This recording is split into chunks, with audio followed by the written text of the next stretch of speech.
शरणं गच्छामि धम्मं शरणं गच्छामि संघं शरणं गच्छामि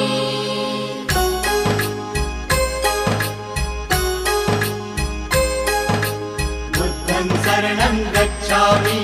धम्मं शरणं गच्छामि संघं शरणं गच्छामि त्याग मूर्ति तू शांत चित्त तू योग रूप संसारी दया प्रेम अन मानवतेचे प्रतीक तुझी ईश्वरी सिद्ध मूर्ती सिद्धार्थ गौतम सकलांचा स्वामी